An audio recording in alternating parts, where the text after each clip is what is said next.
certain words in the course of long use gather so many barnacles of connotation that they almost cease to mean anything at all. Then the only thing to do is to scrape off the barnacles.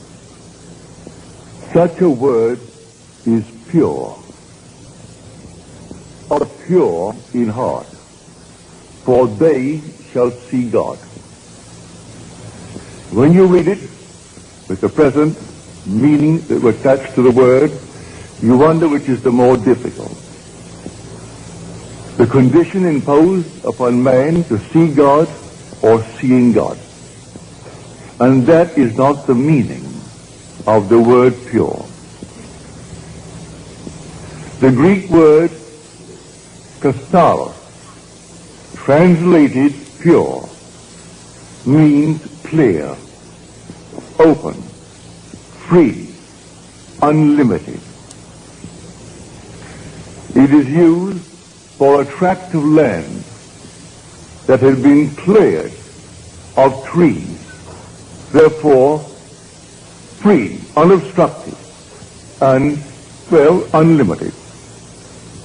Blessed are they whose mental horizon has been so purged, so cleared of the trees of traditional wrong thinking, that they know that God is all and all is God. They are now free from the tyranny of second causes. You do not have to work upon yourself to become pure to see God. In other words, a pure heart is the consequence, not the condition of seeing God. The moment you see God, your heart is purified of all secondary causes. And you can turn to the left or the right or to anything in this world, for you've found the only source of the phenomena of life. Now, the word see, for this is taken from the Greek. The words see and to know are the same word in Greek. Here we are told that if I am pure in heart, and only if I am pure in heart, I will see God. And yet in the same Gospels, I am told that no one has ever seen God. The only Son, who is in the bosom of the Father, he has made him known. Then I am told, no one knows the Son except the Father. And no one knows the Father except the Son, and anyone to whom the Son chooses to reveal him. You can take the words see and know, and they're interchangeable. No one has ever seen God. No one knows God. But the Son, who is in the bosom of the Father, he has made him known. I can tell you the thrill and the shock in store for you when you are revealed as God. I could tell you from now to the ends of time, and I cannot persuade you to the point of real conviction. It takes the Son to convince you. And when the Son stands before you, everything is done. At that moment, you for the first time know God. And you see him only by knowing him, because to see and to know are the same in Greek. Now you really know who God is when he stands before you, and even before he calls you Father. You have no doubt in your mind as to who he is and what you're looking at. You know your Son. At that very moment, you know God, and not before. You might have heard it, you might have read it, but you are not persuaded to the point of real inner conviction until you know it in this manner. So no one knows who the Son is except the Father. And no one knows who the Father is except the Son. And anyone to whom the Son chooses to reveal him. And if the Son sets you free, you are free indeed. And only the Son can set you free. And so when he comes, and he will come, let the whole vast world rise in opposition to what I'm telling you. It makes no difference to me whatsoever. I know, I've experienced it.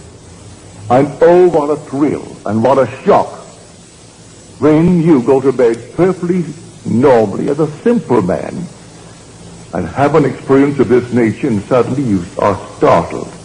You, your simple little being that you are God. Well, you can't deny it. His Son stood before you, and he had no other father. You are his father.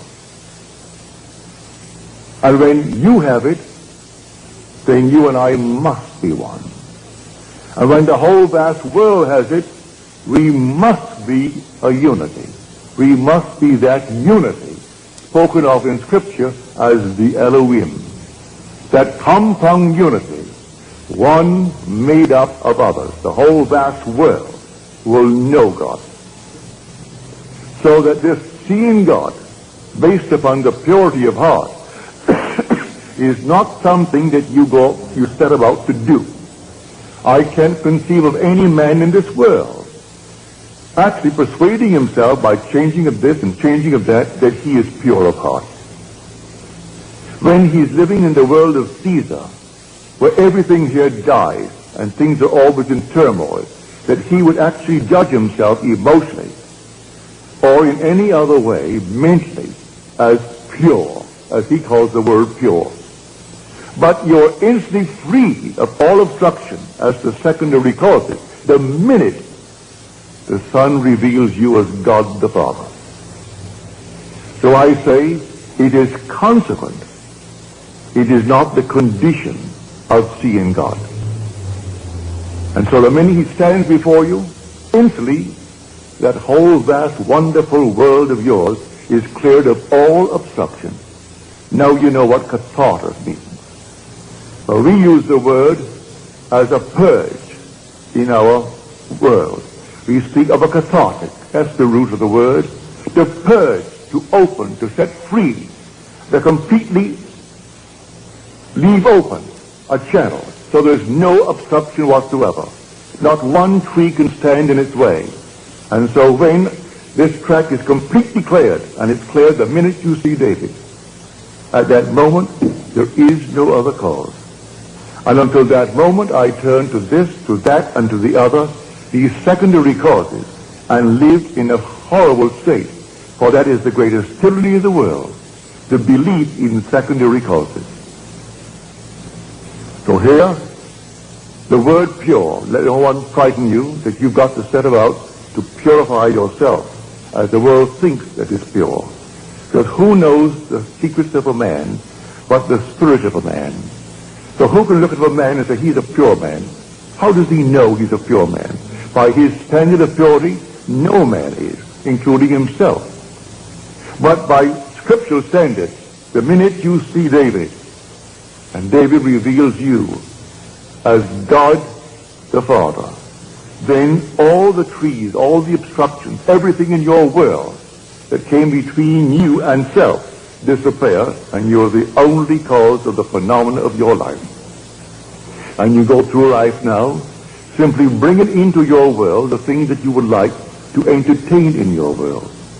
No matter how difficult it seems to be, you see it, you know there's only one cause, and so you simply rearrange the thing you see. You don't throw it away, you don't discard it, you rearrange it, and in your mind's eye you re-photograph the image. And re-photograph the image, and let life develop that negative and produce it on the screen of space, and it will. So here, blessed are the pure in heart, that sixth beatitude, which seems so difficult to most people to interpret. And I haven't found one interpretation in Scripture. All the commentaries, I haven't found one that will go back to the root and show us exactly what it is.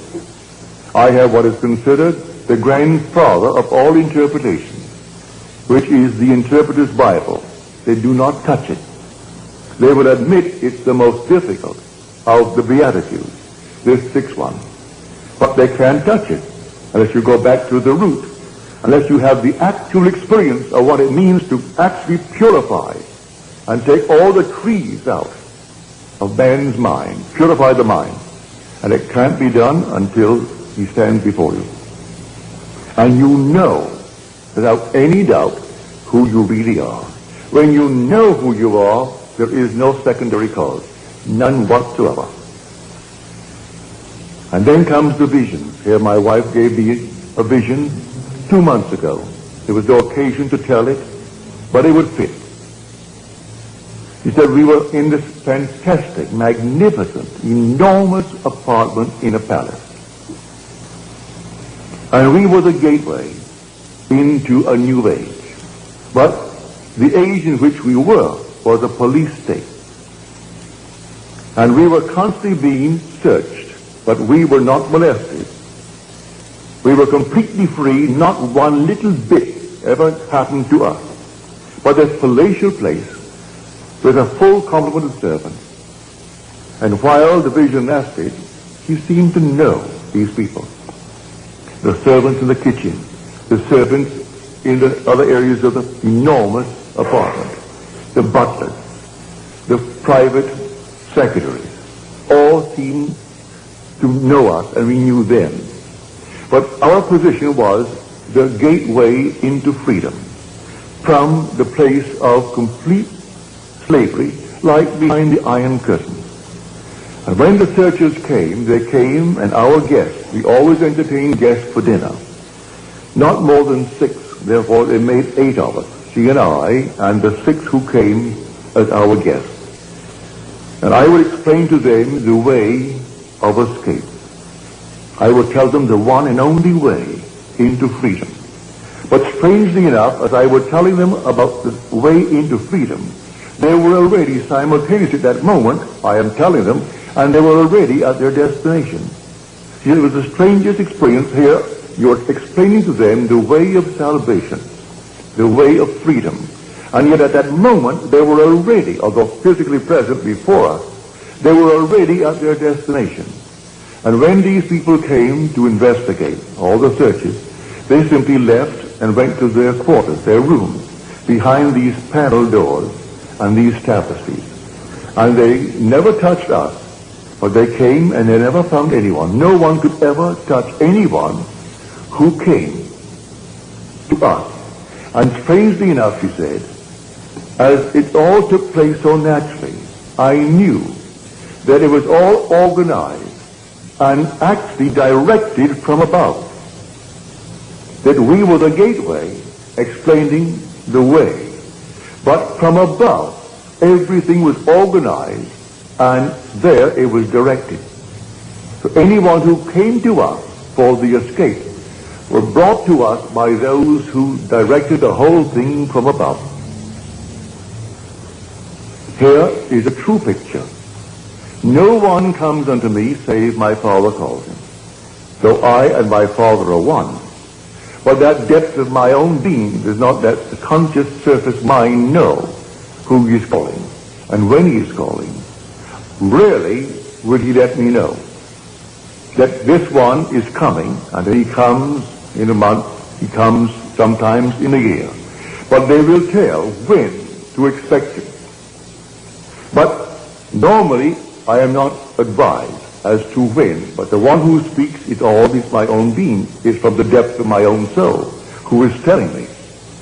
And he will come, or she will come, or they will come. And sometimes they are even late in the coming. But the Father is not wrong, because man still is free not to come. In my own case, when a friend of mine who was just 1 year short of graduating from Fordham University as a Catholic priest, he inherited $2 million and proceeded to lose the entire thing in 1 year on Wall Street.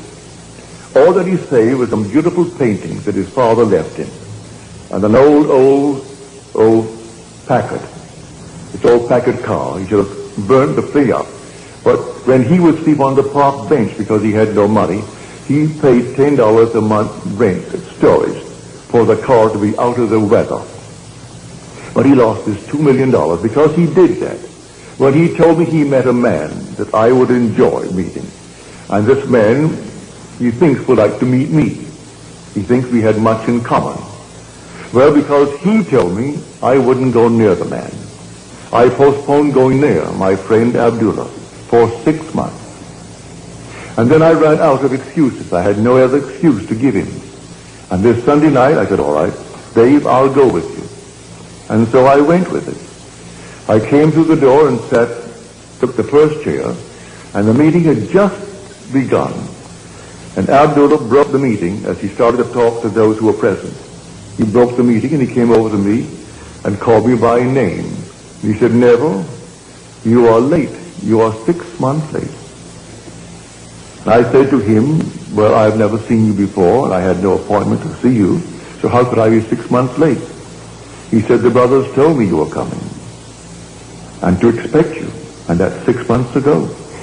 Well, it was 6 months ago, and I postponed it and postponed it and postponed it because I had no trust in his judgment of anything that would interest me. Because the man in my eyes was a failure, a complete failure, and I judged by appearances. And he tried to get me to come to meet a man that really was very influential in my life. So I know from my own experience when it actually happened to me, when someone is coming into my world, I know, and they too may delay. They may have certain little barriers, little trees to overcome. But the real overcoming of all the trees is when it is revealed to you who you really are. Then all the things that obstructed your view up to that moment, they vanish completely. So that it is not something you've got to make happen in order to see God. Seeing God removes all the trees. Therefore, this so-called pure heart is the consequence, not the condition of seeing God. So when we read in Scripture that no one has ever seen him, only the Son reveals him, it's true. I can see I am. I can see I am's manifestations. I see the necessity of a creative imagination clothing itself in concepts of itself. And I can see myself clothed in concepts of myself.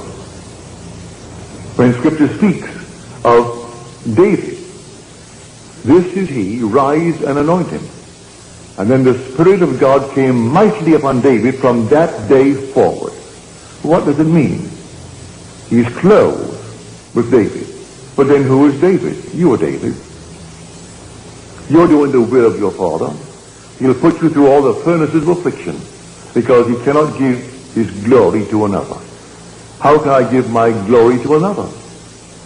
He can't give it to another. He has to make it you himself. And so he clothed himself with David as he clothed himself with Gideon. He clothed himself with you, and you are doing the will of your Father. So I have found in David, the son of Jesse, which is I am, a man after my own heart who will do all my will. You are doing your Father's will. But everything that you've imagined, you're doing it. And when you look into the world and you don't like what you are seeing, maybe you haven't cleared it yet, because you're not completely cleared of the obstruction until you know God. When you know him, because the Son reveals him, then you know God and you have no obstruction. Until then, there are still secondary causes. And you will say, well, now, he did it, or she did it, or they did it, all the conditions did it. Today we have this, a depression. We have a recession. We have unemployment. And so we turn to all these secondary causes for our present restriction or failure. And it isn't that at all. Someone is ill, and they blame a condition. It's not the thing at all. I can tell you of numberless things that would contradict completely the findings of so-called science today, and blaming this, that, or the other for a certain effect. And I could turn to just as many on the opposite side who never did the things that they claim you must do in order to have the effect, and they ask, well, then why? Why does this happen to this crowd who never subjected itself to the test that you have given, and yet they have the same effect? We are emotional filters, and we bear the mark of our prevalent emotions. So what is that prevalent emotion that you and I are entertaining morning, noon, and night? I can entertain the limitation of failure. Or I can even get into a cycle, so that at every season of the year, at a certain season, it could be spring, summer, autumn, winter, where things seem to go down. And year after year, they will go down. No matter what I have in the spring, if the winter is when it goes down, it'll go down, if I don't get out of that cycle.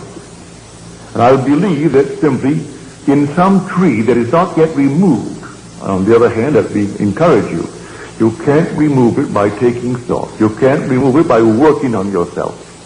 You'll remove it that day when David stands before you.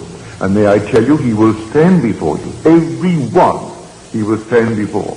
And when he stands before you, and you know that he is your son, you know who you are. For David is the Son of God. There is no other Son of God, if you read the Scripture correctly. But when you know how to read Scripture, you must see that when these evangelists, Matthew, Mark, Luke, and John, and they're all anonymous names, when they wrote their Gospels, they were not writing biography. They were writing theology. They were not writing secular history. They were writing the history of redemption. It's all the difference in the world. Men not knowing this, they read it as secular history. And they think here is the biography of a man called Jesus. The whole story of Jesus, from his birth through his ascension into heaven, is, to those who understand who he is, a sign granted by God to those who will receive it. But the signs of God's wonderful redemptive activity were not the signs that Israel was expecting. Therefore, they completely rejected it. They would not accept it. When I tell you, this is what it is. You are born from above, and you're born in this manner. And you rise from the grave, and the grave is your own wonderful being. It's your own skull. Then, if you don't believe that because of the trees of false teaching, well, then you'll reject it. I'm telling you the truth. But if you've been conditioned through these traditional wrong thinkings, these trees must then be removed. I can aid you to take a few out, but they will not all go until that last one when David stands and confirms all that I tell you. So all that I have told you and all that I will continue to tell you is simply in Scripture, but it is not biography. It's theology. It's simply the knowledge of God and God's way of redemption. That's the entire story. But if I take it as the world takes it, as biography, and simply secular history, well, then I miss the point completely. So, you will see God, and when you see him, you will say within your heart, well, I didn't think myself qualified. For you don't feel any change. You're so capable of a violent act the very next day, if someone should injure the one you love. If someone this very night injured my daughter, or my wife, or those that I love, I am quite capable of the most violent act, and yet I am free of these trees of traditional wrong thinking. And that means I am pure in heart. But I make no claim to the purity based upon man's concept of purity. Has nothing to do with any purity as the world thinks it. He turned to the harlot and said that the one who has no sin, let him cast the first stone. And from the oldest to the youngest, they all left, because none felt within themselves good enough to cast the stone. Because he interpreted the entire story as a psychological story. That if you lust after a person, well, the act has already been committed. You may restrain the impulse, but he tells you that isn't good enough. But then who on the earth could stand before me and tell me he's never had the impulse? Unless he was castrated at the time he was born, and then he doesn't even know, so he could restrain nothing. He has nothing to restrain. If he was removed at birth from the possibility of lusting, but if he was not removed at birth from that possibility, let him stand before me and tell me that he has never lusted. And I will say, well, you're a liar. As far as I'm concerned, you're a liar. Whether you be male or female. And so, that you've never had the impulse to get even. Don't tell me you haven't. Don't tell me you haven't had the impulse, and still are capable of the impulse, to hurt if someone should hurt the one you love more than you love your own self. And yet, you are pure in heart the day you see David. For the minute you see him, you know the whole vast world has collapsed as far as you are concerned. The whole thing has collapsed. And now you no longer can turn to this, that, and the other and blame it or praise it for anything that's happening in your world. You are simply within yourself. You are God himself. You are the God, creating good, bad, and indifferent in your world. A friend of mine in the audience tonight, he said, I had this vivid dream. My wife and I, and here we are, and the world is coming to an end. The whole thing is coming to an end. It began to shake. A wind, the unearthly wind came up, and then the rain like a flood, and then the earth is shaking. And I said to myself, well, the earth has gone out of orbit. I wasn't afraid of death, and my wife, she wasn't afraid of death. But I thought the whole thing was simply coming apart and coming to an end. That's a wonderful adumbration. Read it in the 13th chapter of Mark. Read it in Matthew. You see these buildings? Not one stone will be left standing upon the other, but it will be turned down. That's when the Son of Man is coming. That's the end of the age. Well, in your case, you had a most wonderful adumbration. And you're not given these adumbrations when you're far removed from the actual event. And this thing happens to you, be watchful. It's coming. This is simply a foreshadowing in a not altogether a conclusive way, no, the way you saw it. But when it happens, when the whole thing collapses, and the ideas by which you lived in the past, you no longer can live by them.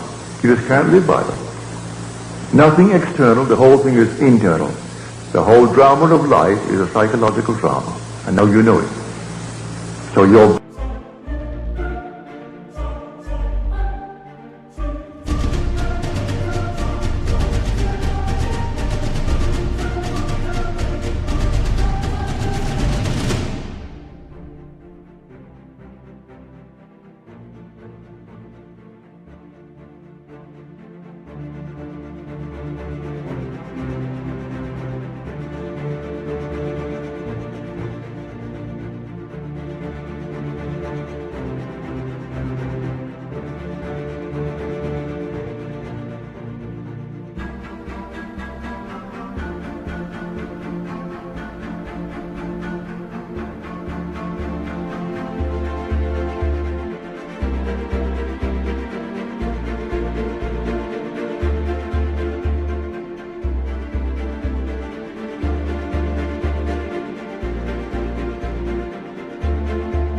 is perfectly marvelous, perfectly wonderful.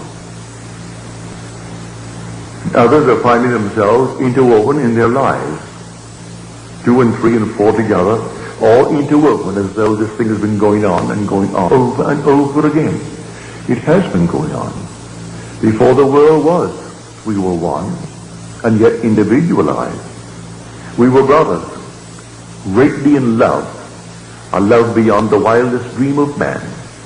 And we deliberately and purposely came down into this world of horror for a purpose. And as the poet says, when we are so curious about why are we here, he said, be patient. Our playwright will show in some 5th act what this wild drama means. So here we have it in 4 acts, like the 4 corners of the universe. Wait, be patient. In some 5th act, he's going to show what the wild drama means. And it will be beyond the wildest dream of man, the glory that comes out of the horror through which we go here. We must pass through it. You and I agreed to dream in concert, and we haven't violated that pledge. We still dream in concert. So we can share the same room, share the same events, see them a little bit differently, because through different eyes, but the same event. You see it just a little shade differently. So when you read Scripture, don't take anything for granted. For this simple little statement, I have heard so many ministers from the pulpit take that sixth beatitude and they made, the strangest thing out of it. They frightened the people to death. But they went through that door after the service and they wondered, how on earth would I ever see God? For they knew in the depths of their soul, if they had to be pure, as he pointed out what you had to be, well then you could never see God. But you'll never see him, save you see him through the Son. Because you are spirit. You don't look into the mirror and see God. You see him in his Son. Thou art my Son. Today I have begotten thee. And as you're told, scholars are not convinced that the second psalm is that of David. But read the 4th chapter of the book of Acts. And you say, O sovereign Lord, creator of the heavens and the earth and the seas and all therein, who by the mouth of our father David, thy son, did say, then he quotes the second psalm. If you want any confirmation as to who actually wrote that second psalm, read the 4th chapter of the book of Acts, which is written by the author of the book of Luke. And in the book of Luke, you read the words in the 20th chapter. Why did David in the Spirit call him Lord? If David thus calls him Lord, how can he be David's son? For in calling him Lord, he confessed he was his father, not his son. And now this is written by the Son, as told us in the 4th chapter of Acts, and first revealed in the 2nd chapter of the book of Psalms. And I will tell of the decree of the Lord. He said unto me, Thou art my Son. Today I have begotten thee. So here the drama is really in you. The whole drama is in every individual in this world. And it simply only unfolds in man. And when it unfolds in man, what in this world is worth more than the unfolding of the drama in you? If you own the whole vast world, you wouldn't leave it. For this will all vanish anyway. So what does it matter if you own the whole thing? But one thing they can't take from you is the being that you really are. That essential being is God. But if you don't know it, well then it's like a fabulous fortune of which you are totally unaware. Therefore it is non-existent. It means nothing to you if you're totally unaware of it. But when you are aware through the Son that you are God the Father, then you are set free. For if the Son sets you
free. You are free indeed.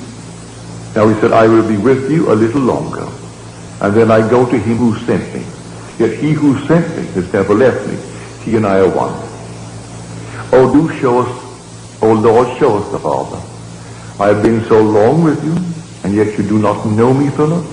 He who has seen me has seen the Father. If you see me. But then who are you who is speaking? At one moment, if you read Scripture properly, he is speaking in the capacity of the Son, therefore David is speaking. At another moment, he is speaking in the capacity of Father, and therefore it is the invisible Spirit speaking. But no one has ever seen him. Who can say he's seen him?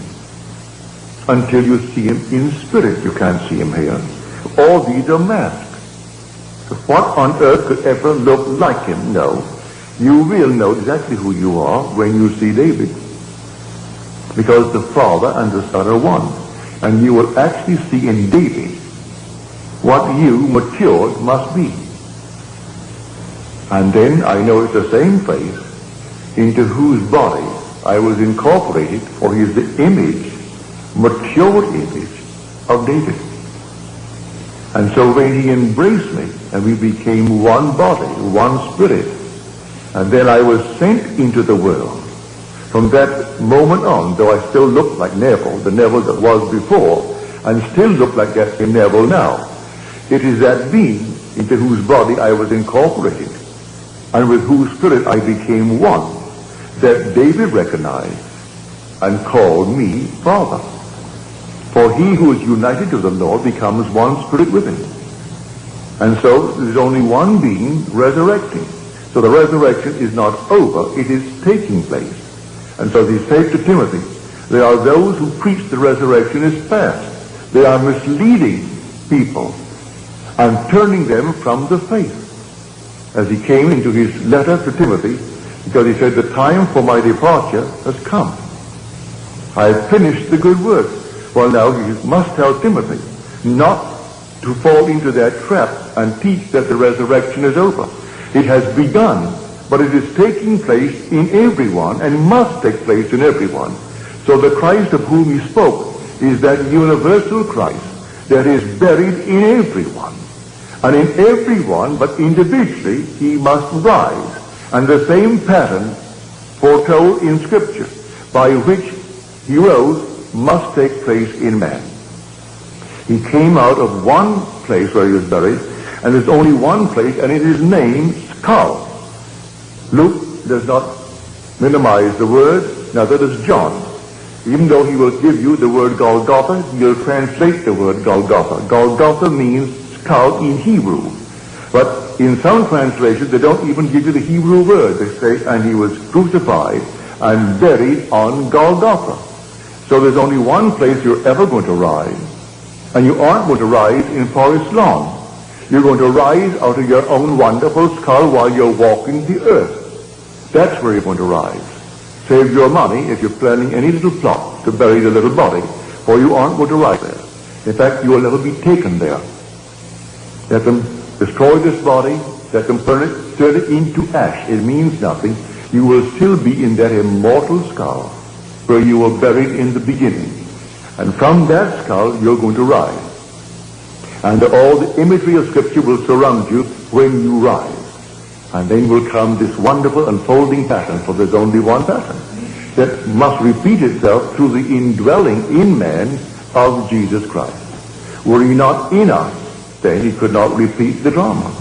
But the same thing as told in the gospel, that same drama unfolds itself in the individual. And he is the Lord who is the Father of the only Son, and that Son is David. So when you read the story, if you have a concordance, and I recommend if you don't have one, and you plan ever to get one, the best that I know of is Strong's Concordance. It's exhaustive. It has every word. Don't buy the metaphysical concordance and or the metaphysical dictionary and these things. That's all, well, speculation. This is simply the original term, translated in the original meanings of the word used when it was first put into the scroll. Now you can take from this many definitions. For instance, we took tonight the word see. Well, one definition given in concordance, in Strong's Concordance, is to show self, to experience. Well, to experience, David, is to see. But you must experience it. Not hearsay, it must be an experience. So that is to see. And so he who sees the Son, then knows the Father. If you knew me, you would have known my Father. And yet I and my Father are one. So, to experience David is to know God. And you know God as the Father of the one that you are now looking at. And the one looking at him is yourself. And you feel that father-son relationship. Now, that is completely in conflict with the whole vast Christian world concerning the story of Jesus Christ. And yet I've been sent to tell it. Tell it not as hearsay, but tell it as experience. And so I share it with you. And not eternity could ever deny it. Because you're going to have it just as I have told you. You're not going to bury it at all, because there's only one pattern, and that pattern will unfold within you. And when it unfolds within you, you will depart this world that is a police state. And maybe I will still be there, giving these sumptuous dinner parties, not more than 8. And 8 is the number of resurrection. There were 6 guests, and 6 is the number of man. And 8 is the number of resurrection. So the 6, which is man, now will be set free. So here this sumptuous, wonderful dinner. And not one can fail, because as I'm telling them the way of escape, they were at that very moment already at their destination. So not one who came to search the house could ever find one of my guests. And as they came, the butler announced, the officers are here, and out my guests would go behind the tapestries and the panel wall into their quarters. And then that very night, always the night of the banquet, they escaped. And that was the vision. So I tell you, it's a true vision. You bring it back, and you know, and she says, strangely enough, I knew them and I was there in the vision. But on waking, you were the only one that I really knew. The others were there for a purpose, and you were playing a part that came from above. For the whole thing was organized and dictated and controlled from above. And there you sat and explained the procedure of departure. And yet, as you told them, they were already at their destination. So no one could have found them anyway. But they went through the means of searching the house. And they came several times in the interval, but always at the end of a banquet, then got guests. There were always 6. They left. And they were set free from this police state. Well, this whole vast world, whether it's behind the Iron Curtain or outside of the Iron Curtain, we are still in a police state. The whole thing.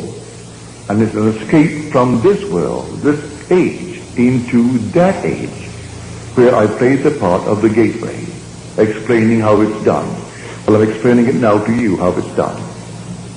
You are here dreaming the dream of life. And the day will come, and come suddenly, like a thief in the night, no warning. You will have adumbrations, like my friend, with the world coming to an end, and the whole thing is taking place around him. You will have an adumbration like that, or something similar. But the actual thing, when it does happen, will take place all within your skull. And a vibration that you think, or you will interpret it to be final. You wonder how you could ever survive what is taking place now. And then, instead of dying, you awake for the first time that you can ever remember, a true awakening. And you awake to find that you really are in Golgotha. And that's where you are. And then you know at that moment what is taking place. And you come right out to find the wise ones present. And they find the infant child, just as you're told. And as Scripture tells you, but people skip over the word sign. And this shall be a sign unto you. But you go to church this coming Christmas, and they'll have the little sign, but they don't call it a sign. They call that the fact. And people will bow before the little child. The child is only the sign of your redemption. You were the one who awoke. You were the one who were born from above. And you are the one of whom the evangelist wrote. That Christ in you is the one of whom they speak. And the whole thing is told there, you experience, and the whole story is your story. But as you read it, and as it's interpreted by those who talk from the pulpit, you will never know it. And they wonder why they are still so confused today. It will go on and on and on, until actually man comes to the truth of it all. And he comes to it from within himself. So to go back, if you have the concordance, don't take anything for granted. Just simply turn to the word, look it up. You need not know one word of Greek or one word of Hebrew. It gives you a number. You look up the number. If it is in the Old Testament, you look up the section under the Old Testament for definition. If it is in the New, you turn to the Greek, and you look it up under the Greek. And it takes the number. It will show you the Greek word and the pronunciation of the word. But you need not bother with that. Look up the number, then take the definition as given you, not in Greek. It defines it in your own tongue, in English. And you will see how many definitions of the one simple word are there, and why they chose the one that they did. So, blessed are the pure in heart, for they shall see God. And the pure in heart is simply the consequence, not the condition for seeing God. Seeing God produces automatically, instantly, the pure heart, which is nothing more than the purging of the mind of all beliefs in secondary causes, clearing the mind of all obstructions, leaving you completely alone, that God is all that there is, and all is God. Now let us go into the silence.